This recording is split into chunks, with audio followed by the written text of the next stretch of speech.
Hey everybody, welcome to the Purpose People podcast. I have got a guest returning with us, Andrew Minton from Hangry Animals. So thank you so much for coming back to our sofa. Awesome, man. Thanks for being here. So lots changed since we were last around. So tell us what you're doing now and then we'll try and work backwards. Does that sound good? Yeah, absolutely. So, we're building a series of games and experiences and entertainment touch points, I guess, involving a suite of characters that I created. But the sole purpose being is to combine games with good causes. So games and donations to charitable causes.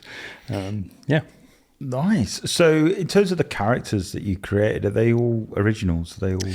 Yes, they're from my sketchbook, from a doodle or a concept in the evenings over a period of about 4 years, maybe, just chipping away and sketching and coming up with animal-human hybrids of all sorts. So I think I've got about 35 characters so far. Only 5 have been visible for them. Are they based on anyone? I wouldn't say directly, no. But there are influences across. So you wouldn't see him and go, "Oh, that's me." That is. Nah.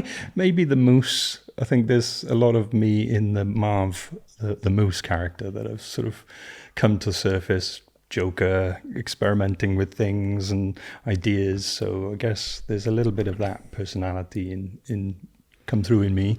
But the others are just hybrids and amalgamations of different concepts, I think.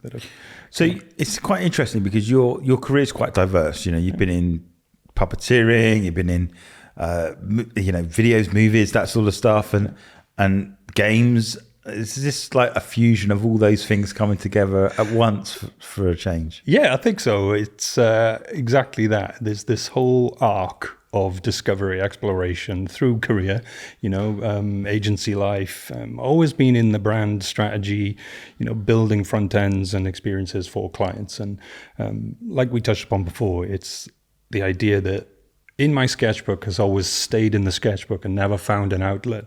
But now after that 27-year arc, it's sort of coming together. So I'm bringing those ideas out onto the paper. 27 years in the making. Absolutely. Yeah. So where did you get the name Hangry from?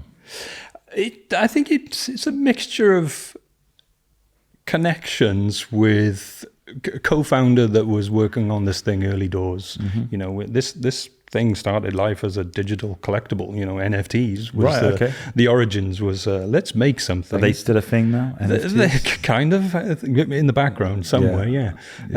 But they just literally started life as that and grew a little bit of a community around it. But it all started life as the co-founder said to me, "What if we built a collection called Hangry Hippos?" And I kind of said, "Dude, we'll get sued." There's something, I don't know what it is, but there's something in there. Great game. That just has a beautiful game. But I said, that's quite limited in our scope and thinking about something. So what if we expanded it to animals, which means we can build a universe that isn't just exclusively hippos. Yeah. So suggested 5 core characters from there, and thence was born Hangry Animals. Wow. Yeah. So what I love about the purpose aspect is the fact that you're using gamification in a way to get donations. Because I've noticed recently where you go to a petrol station now and so do you want to donate 20p? You get asked the question now, and it's started to creep into pretty much everywhere that's got a car payment now. They're asking you to donate. And I feel it's like, you almost feel like you're pressured to make a decision on the spot. It's like, yes, no. And they're looking at you, and you could kind of feel it, but doing it through games just seems like a natural evolution of the way that we can give, and it can be a lot more interactive. Do you want to talk us through the process? Yeah, sure. And exactly what you're saying, right? That we're seeing the mechanisms, the concept of an opportunity to donate through digital platforms, right? Yeah.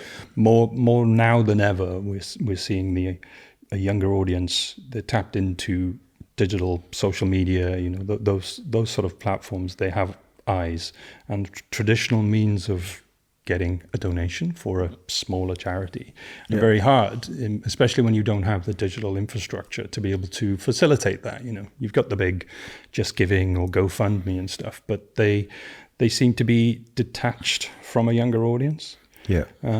So having something where, whether it's through the purchase of the game, a proportion of that gets attributed to a charity, or upgrades. So DLCs or downloadable content packs or in-game items and elements like that. So we really are building sort of an ecosystem that will allow for those pieces to happen. And we're getting something that's a little less, not fraught with friction. So paywalls or any sort of mechanism that is going to get in the way of the experience. So, and we're doing some R&D at the moment into that, as to what is that sweet spot, what's the opportunity, and where are the benefits of doing so. Yeah, because I guess in the petrol station years ago, you had those plastic things on the side, didn't you? And you might fill up your car and you're like 5p short, and they give you the 5p change, and then naturally people will just pot it in. They're not actually asking you, are they? And I think that now it's like you're being asked on the machine, and even the person behind the desk, she's a little bit like, just press no. Sometimes they lean over and they do it for you. So it's I'd be really interested to see what the stats are on how good or successful that is, or what the feedback is, because I know I feel a little bit awkward, because do you want to donate to charity, and often they don't tell you who. Nope. So it's like so that's the first one for me. I like to know who I'm donating to. Maybe the owner's bank account, who knows, But the point of it is that the question has to be asked, but it's not a natural question. It's like an awkward question. It's like that.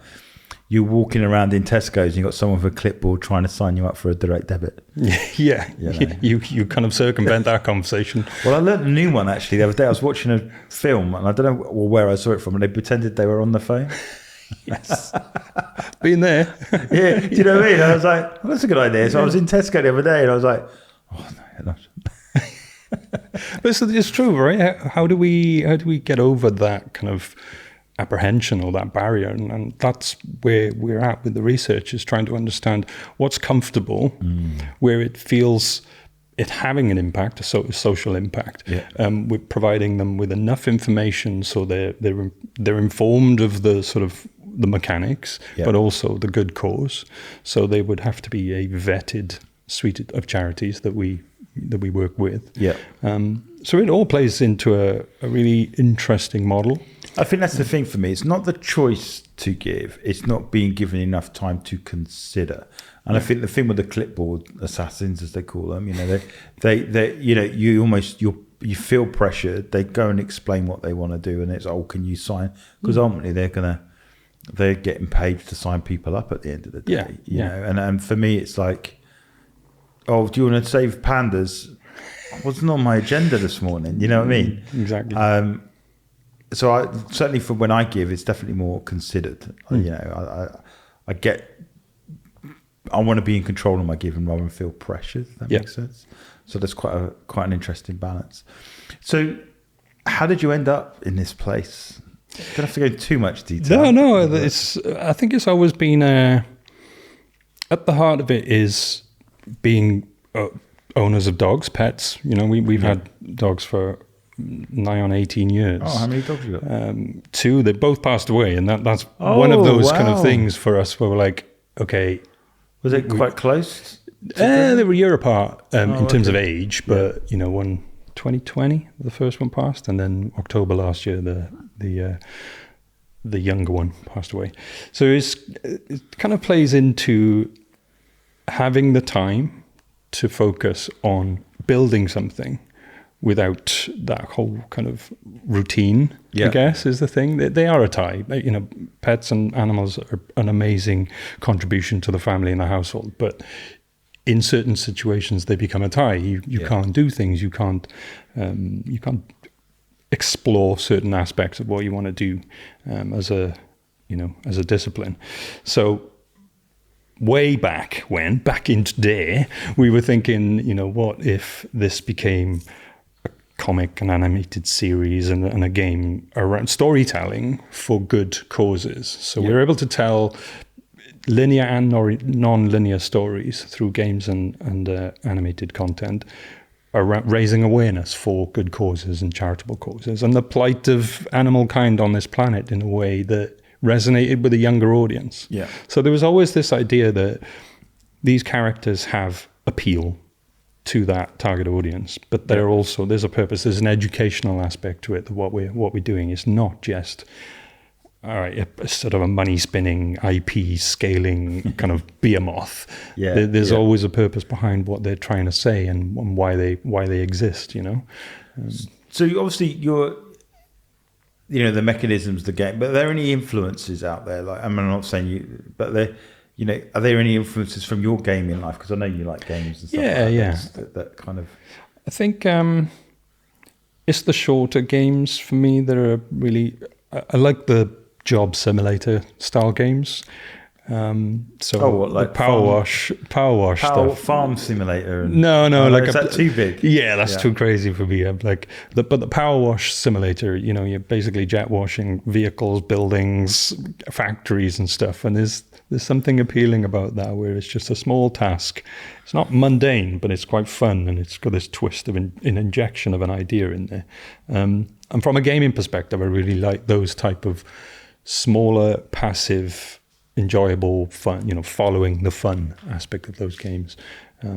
It's an interesting one because, like, I hate learning languages. I just don't know. I'm rubbish at it. And when I go on holiday, I very much, what do you call it? Claire can speak languages really easily, so I almost default to Claire. It's like, like Claire's my personal assistant, and it's like, I don't know, ask her. I don't speak this language. And what's quite interesting is that I got into Duolingo, and it's very, very sticky as an app and as a tool, using the gamification thing, and then the actual ask, like, why don't you sign up to this? It doesn't annoy me. It's quite humorous. Yeah. Because I actively are resisting it. Like, I'm not going to do it. I'm not going to pay for it. I'm just not going to pay for it. But I quite like the challenge of them framing it in another way and saying, hey, would you like to? But that universe for me is taking something that I probably didn't like to now I'm learning Italian. So I'm not going to attempt it now. Va bene. Yeah. But Claire's like learning Hungarian, which is like one of the hardest languages to learn. But yeah, I remember going to Sicily, and within 10 days, Claire picked up Italian. I'm like more Juventus, AC Milan, Napoli, the football teams, everything revolved around football, whereas Claire's just like on it straight away. But the reason I bring it up is that, the power of gaming, or the power of gamification, is that it can take a subject that we don't like or find hard or inapproachable and make it seem more engaging. And for me, languages now has come alive. Yeah, I almost see a point. I see it as a challenge now. Getting your streak, and the crazy owl appears in your thing and gets angry, but and then I've like inadvertently challenged a few people. I didn't realize until the other day. They said, "Oh, you're still challenging me?" Then I was like, "Oh, was it you?" So it's like I like the principles of gamification and the fact that it can be used as a force for good. Yeah. And for me, languages, which is what I always struggled with, now I'm into it because of the game side of things. So like with giving as well, which is often, I'm being asked for money all over the place. Now you've got this tool that, I'm all right with that. I don't mind doing that. Yeah. It's quite cool. It's so powerful, and it does appeal to that combination of things that that really tap into us as humans, right? We want to create, we want to help, we want to contribute, we want to feel part of something, a sense of connection, and also that kind of that giving aspect. There's an extrinsic aspect to what we're aiming for. And has it been done before? To our knowledge, not in this way. That's what I'm saying. I'm not saying it to challenge you, but no. I've not heard of it done this way before. Especially if we pull it off and it becomes directly in the experience. There's no financial transaction in the experience, right? But the way we build that pot for donations is available within inside there. Then it is quite unique. Yeah, there are platforms out there, and there are streamers out there that do massive campaigns, and they'll live stream a game. Yeah. There's a whole donation aspect to that live stream, Right. Be that via sponsors or via the viewership of the experience, and then there's a paid for aspect, in there. So that happens, but not within the gaming experience itself. So someone might do this, because I had this idea for years and I've just never built it. But I had this idea that, particularly with mission trips where you want to send like aid or grain or whatever, let's say to Africa, somewhere in Africa, like I don't know, let's say it's Ethiopia. And what I saw was that you had like a plane, and you'd literally fill the plane. So you buy a piece of grain, you buy this or whatever. But whoever buys the last thing that fills the plane up, you get to press the send button, which means the plane then flies. So then the organisation gets the message, says, right, you're good to fly that stuff out there. And I just I've never done it. I remember drawing it out and planning it all out, but I've never done it. And I was thinking, what made it attractive to me is that you could see what you're buying, but the community that exists around it, who's going to be the one that sends the plane? Yeah. And I thought, oh, that would be a good way. So in a strange sense, gaming, giving is a really cool way to do it if the people are in control of the money. Because what you don't want is my daughter, who's 12, saving the whole of Ethiopia. But the monthly shop is the not monthly possible. shop has just gone through the roof. What? But it was like, there were days, for me, it was that thing of the giving journey, and having been in games, and I like gaming as well. What are you? Are you a PS5? PC, yeah. If you had to choose a console, which one would it be? Probably PS5. Yes. PlayStation. All right, we'll let you off. but it was that is for me, that was a next natural step, like in terms of how do you bring giving to a gaming world? Because the thing is, you're creating these immersive worlds and these immersive environments where people spend hours and hours, and giving should be part of that journey. I think so. I mean, there's a murmuring of a movement happening, now today, where a lot of smaller studios are trying to integrate mechanics that have messaging around, well-being, doing good, questionnaires and surveys around that sit on as a layer on top of existing game IP. And the smaller the studio is, the more nimble that studio is. They're going to be able to integrate some really interesting concepts into games like Stardew Valley and Helldivers 2, which is quite a sinister kind of save the world from tyrannids and stuff. But if you have opportunities on top of, as a layer on top of that, to maybe just attract some attention to a cause or something. Yeah. Just as a small aspect, think well, about that's it. Because it's like, gaming was, you race a car around a track, or you go into a world and try and take people out, and you're on a mission. And I get that. But it's those other aspects, there's that deeper layer, because you're going to rot your brain playing games. I'm like, well, no, you're not really, if you don't understand gaming then. Because there are things you can learn through a particular story. I remember playing Ghost of Tsushima, epic game, like massive game, but you get a feel for the world of the sunlight, and the scale of it, and so it's like a history lesson that you're being told of, and then that having played that game, then Shogun come out, the TV show, and that was educating you on the rise to power, and I was like, gets you into that world, and so for me, it's like a history lesson. It's not just a game; it can be a history lesson, and so then taking it to the aspects of like mental health, and stuff like that are great ways of engaging the audience on a much, much deeper level.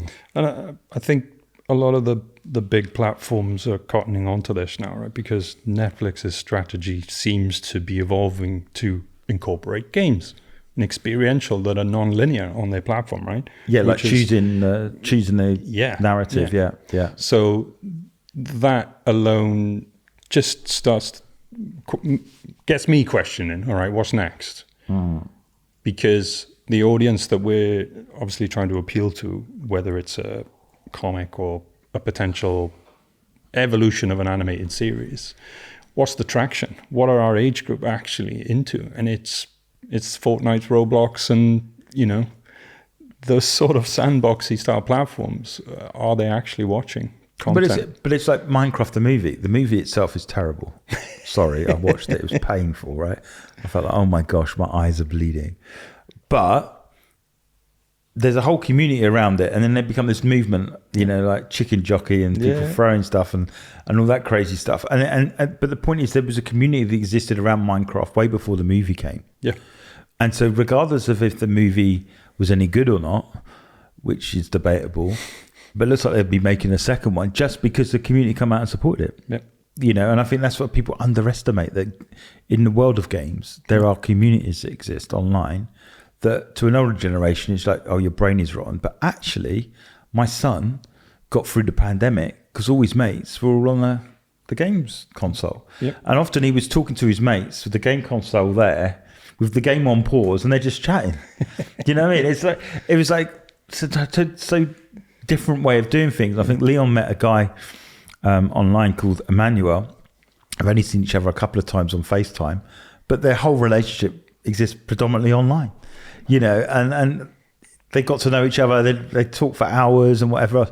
So for me, it's like the gaming world is just so underrated, and it's people not willing to understand what it is like. Yeah. And the other thing to think about is really what defines a gamer, you know, because Kerry will not class herself as a gamer, right, in the traditional sense. Yeah. Right? Where you're not console, you haven't got the Xbox gamepad, and you're not dedicated to a first-person shooter or a third-person shooter kind of thing, right? Which is typically where people go to when they hear the word gamer. Yeah. Right. But mobile games, idle games, collectathons, those style of games are typically not seen as a traditional game. But Kerry plays more games than me.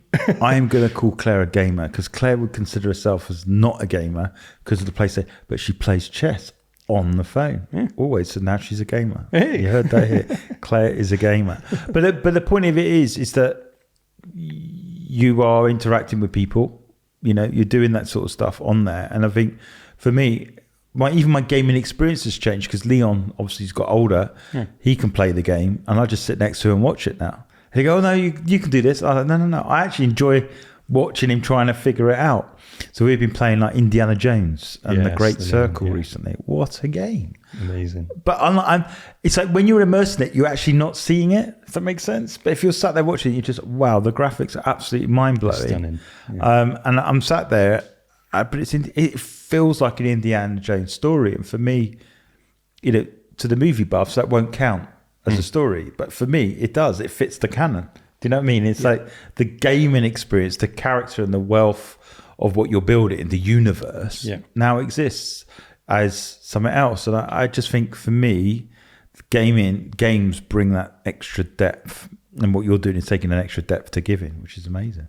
Oh, thank you. I mean, it's an interesting evolution of my journey, and like we said, it's a combination of the things and the skills that I've acquired over a good couple of years. And I think with the way my brain works is just to problem solve, figure out things, bring sort of worlds that aren't really necessarily thought of together, and just connect the dots and find something cool. What's your favorite ever game? That's a tricky one. We did a game jam a couple of months ago, right? And the same question was asked, right? What is the favorite game you've ever played? And weirdly, mine's Mickey Mouse Castle of Illusion on the Game Gear. Wow. Just I remember like that. Proper retro. It was such a hard game, but it was like very rewarding. You get these worlds. It was on the Mega Drive, wasn't it? It was on the Mega Drive, yeah. Yeah, and I it was remember. on the I had it on the Game Mega Gear. Drive. The graphics were incredible. It's like was parallax scrolling, but it's like really deep and Battenberg cake That's backgrounds. it, yeah. Oh, so good. It was a hard game though. Very hard. I remember that. Yeah, and you good luck on a Game Gear because the batteries would run out before you even get to the finish line. Like. But I remember because I remember Dad going, Mickey Mouse. Yeah. I'm like, yeah, because have you not seen the game, the graphics? And you see it, like, wow, wow. So Mickey Mouse and the Castle of Illusion. So now I'm going to play it back to myself. Best game ever. Oof. I think GoldenEye on the N64 All right. is going to take some beating. partly because of the memory of it as well. So my brother did a paper round, and his first like big check, he bought an N64. Now, he had the N64, but then he had to go and deliver papers the entire weekend. So I played it the whole weekend. So by the time he'd finished to come back, I completed it. He was so upset. That's brilliant. But I loved it. Like the sniper, on the dam at the beginning, just like picking them off.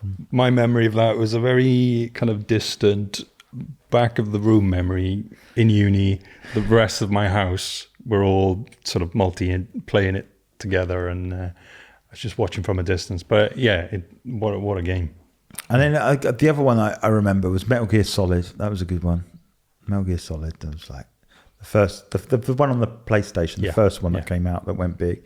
I mean, there were other iterations afterwards, but it was just that, where the alert and the thing comes above their head. And all good. So some good games there. Oh, impressive stuff. And like we touched upon the Indiana Jones, right? The quality and the level of graphics that is capable of now on consoles and hyped up PCs is incredible. For me as a creative, when it gets to a point where that graphics edges into realism and hyper-realism, something of me from a retro gaming experience is looking for something different. Yeah. And I wonder whether or not there's an audience there that taps into, I need low-end 256 by 256 pixel resolution kind of graphics, because there's still an appeal for that kind of stuff in the indie scene, right? Where you've got, from a development capabilities, but also that cycle of building. You don't need to go full on with the big on graphics and triple. No, I think it's that. I think it's that. I think if you played games for many, many, many years. You know how far you've traveled. So, like the Atari, beep, beep, and the ball bouncing around, right? And then you move maybe to the Spectrum, and then you've got the Paperboy, and so those sorts of games, and then Space Harrier on the Mega Drive, it's a Master System, I think it was. And you remember those sorts of things, because I remember like you'd play the game in 2 or 3 colors on the TV, and then you would go to the arcade to play it for real. And then the Amiga come out, which was like, oh, that's quite close, or the Atari ST, I think it was, quite close to what was going on in the arcade. And then there was this transition where actually it's better at home than it is actually in there. And almost like the arcade scene, it's still there, isn't it? But it's nowhere near what it used to be. I used to love just the aesthetic and the design. When we talk about brand and we talk about where things... From me, when you're looking through PC Mag or the Gamer magazines, right? When I saw the Neo Geo for the first time, the SNK console, I was like, oh my God, that is beautiful. Yeah. Just the aesthetic of the thing, with the arcade style joysticks and the console itself. I just thought that was the ultimate thing I wanted, was that Neo Geo device. I remember buying a Dreamcast, and I still think it's one of my favorite consoles.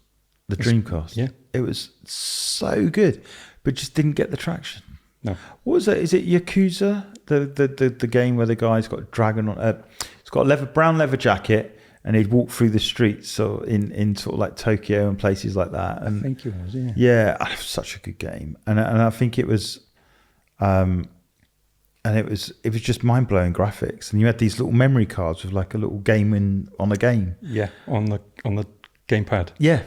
I just remember, just like, it was just such a nice. It was like it's like Sega got it right from a aesthetic point of view, and even the journey and unboxing point of view, but just didn't get the traction. I think by then it was PlayStation appeared and just caned everything. Timings, the timings weren't in their favor on that. I agree with you that Dreamcast is an amazing machine. I think even Arsenal had it on the front of their shirts. Oh yeah, they didn't. Yeah, the little thing on the top, but he didn't quite make it. No, definitely timing, and PlayStation played it very, very well. Yeah, and look where they are now. I'm still a big Sony fan, so still there. I just can't bring myself to buy an Xbox because of the Microsoft connection, because I'm from Apple. So that does it there.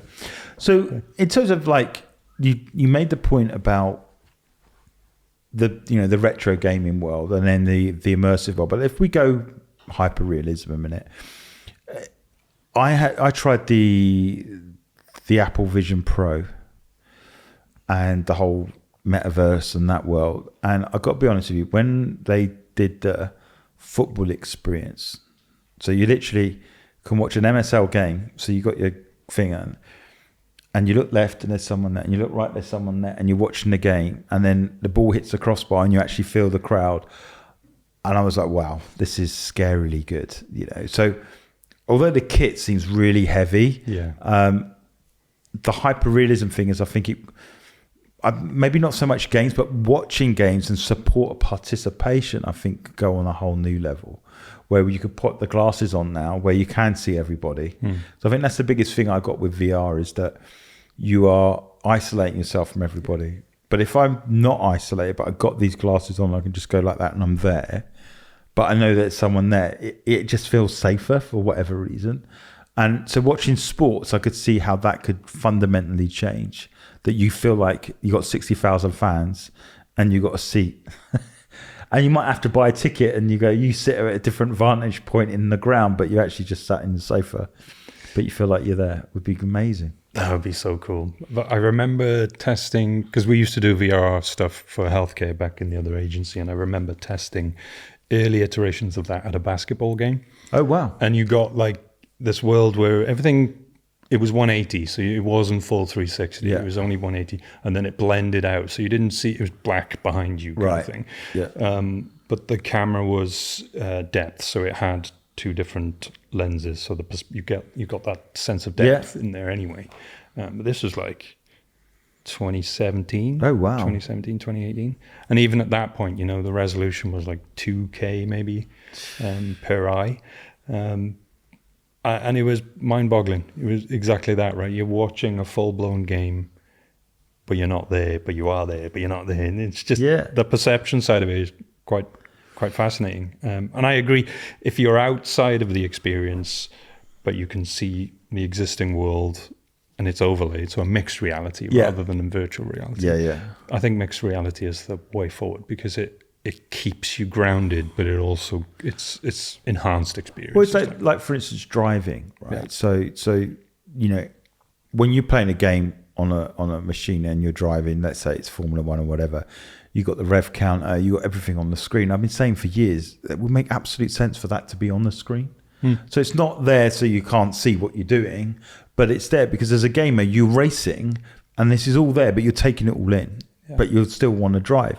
And it hasn't made itself into cars, but it's only just started doing it, like with the speedometer display on the screen. It bounced up like that way. So I'm starting to see it, but I see it long term as you're driving along, you see the sign saying 6 miles, and so when you read the name of the place, it also come up and say you're 6 miles from here or wherever. And I can see that happening as well. So I think there's a lot of influence that games have, just in movie credits, for example, and things like that. It's just that it is definitely blending closer and closer and closer to where we are. We were watching Black Mirror. We were watching Black Mirror yesterday, and it was an episode that was a follow-on from Bandersnatch, which is the choose your own adventure experience, right? Yeah. We were both sitting there and we were like, hang on a minute, these characters, we recognize them, we've seen them before, but this is not the, that one-shot experience. And it turns out it was a continuation of it, but it's really fascinating. And I agree with you, there's a fusion of those ideas happening, because once us as humans figure out the formula, if you think about that, once we've calculated and figured out how deep the story or the thing goes, our brain switches off, we get to a bored state. And it happens quicker and quicker these days because we are that tuned into things, but this was really interesting. It kept you engaged. It's a fascinating world. But so what are the plans with Hangry Animals beyond just giving? Have you got any ideas? Like, would the dream be like a movie or a cartoon series? Or what's the end game? I think the end game is that a one-shot feature or an animated series that is complemented by a suite of games. Right? But the biggie, and there's this huge idea about audience participation that's existed throughout the arc of the idea. Yeah. And that's the fact that if you play the games, you're essentially training or upskilling your avatar, your character, to climb the leaderboard of points for each of those characters. Yeah. And we really want to see it so that participation in gaming, in giving, climbs that leaderboard. Each of the individual characters are then eligible to play a role in the animated series. Yeah. So because they're avatars, they can customize their character. You can put different skins or different clothing, jewelry, or all of the things that come with customization of your personalization of your character. So if you play as that character and you climb the leaderboard, whoever's at the top of the leaderboard at whatever given moment in a season of gameplay, then we can then take that character and put it into the comic or put it into the animated show and stuff. So it becomes this really nice round robin of people who are immersed in the community, see the benefit because it's a social impact out in the big world, but they also see that growth, that recognition of a piece of creative that they've put together as a freedom of expression to be on the screen. Yeah, but it's taken that aspect of like a mascot, isn't it? Like on a much deeper level than just like one. It's customizable, it can grow, it's a collective. So you got any plans for merchandise as well? Always. I've already tested. I saw you had a Hangry Animals hat the other day. Is that right? Yes. That's had a good innings now. This is probably about 4 years old. That was the first test of just going, that's cool. I wonder what embroidering would look like on it. So behind the Hangry Animals concept sits another business. Yeah, so an agency. We got a small creative agency, Hangry Studio. Yeah. That myself and Kerry, my wife, run. Yep. And he's exactly that. That's the thing that pays the bills. That's the thing that allows us to do what we want to do and do a deeper dive into Hangry Animals. But always trying to work with clients that are interested in impact. So, whether that's healthcare or social impact. But yeah, so obviously, of all the things that you've done creatively, like, whether it's sketching, whether it's filming, whether it's animating, whether it's 3D stuff or VR or AR, what's your favorite discipline? Favorite discipline? That's a good question, actually. Where you find your flow the most, I guess. I think from a 2D concept into 3D art, so modeling, texturing and fleshing that out. I think that kind of journey for me is where I find the most kind of joy in doing it. Yeah. And that's where you'll find me most hyper-focused. Forget to eat. Absolutely. Those kind of world. But I think so. From everything that we've done, we spoke about before, puppetry, live action puppetry is amazing. It's such a rewarding piece of craft to do, but it's really tiring. It's a long old day. But everything else, it's just been a real joy to do all of them. Yeah. But 3D, I think, from a 2D concept sketch through to visualizing it in 3D, that's definitely a biggie for me. Yeah, nice. And how's it working with your wife now? It's awesome. Yeah. She might say otherwise, but you wish you had done it earlier, maybe. Yeah, I think so. Yeah. I think so. I mean, knowing what I know now about myself and being diagnosed with ADHD, that's like over the last year and a half, it's really a sort of an eye opener to know what makes me tick and coping mechanisms. And Kerry's been instrumental in helping me to kind of shape that and provide structure to those days that don't quite go so well. But then also we celebrate the wins as well. Yeah, whereas we didn't before in other guises in other projects and businesses. That was quite hard to find the time to celebrate the wins. Yeah. But we definitely spend and make sure we try and do that now. No, I think that's the thing. I mean, like you've obviously spoken at Humans as well, and knowing both your stories or what you shared and stuff, and the journey that you've been on. And I think what comes across with the both of you is that you authentically want to make impact. And I think having watched you two operate together in a space, it just seems natural, like a natural fit that you're working together. I know some people go, oh, that's the worst thing I could ever do is work with my other half. But me and Claire do, you know. Maybe I'm not the greatest or the boss ever, but maybe I am. But it works for us. And I can't see it any other way, because I feel like we're building something together. We're on an adventure together. And I think not everyone can do that, but certainly for me, from a purpose perspective, that's what makes it worth it.